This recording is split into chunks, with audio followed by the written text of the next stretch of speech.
I didn't try to write about any place other than right where I was at the time, and it feels to me like in some ways it was a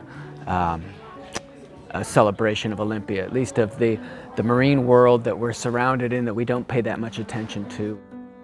I'm Jim Lynch, the author of The Highest Tide, and I'm here at Harlequin Theater watching the first full rehearsal, or one of the first full rehearsals. It's hard not to root for everybody. There's so many people trying to put together a play that represents a crazy story that I wrote a long time ago. And I'm amazed particularly to see Jack playing Miles, and he seems to nail the spirit of the kid in such a good fashion. And I think that's a really hard acting job for a young boy.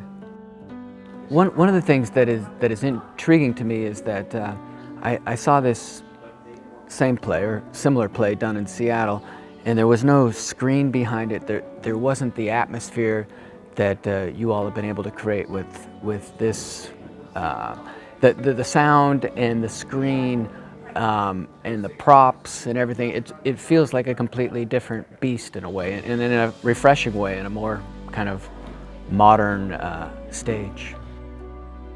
Some of the scenes already feel so nicely nailed, and some of the scenes I hadn't heard or seen in a long time, and I find myself feeling emotional about something that was so long ago.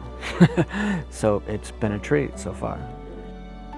A lot of them are completely different than I feel like I even wrote, because in the nature of a theater scene, sometimes just the atmosphere of theater feels so different than it does when you're reading something on a page. But then there's other times where it actually feels quite similar, and it even feels, you know, sweeter and more intimate, like when Angie comes to Miles when he's in bed, and they're trying to comfort each other essentially, and that just it was so much better to actually see it than to see it on the page. There's a lot of Olympia quirks and humor mixed in that hopefully Olympia people would enjoy.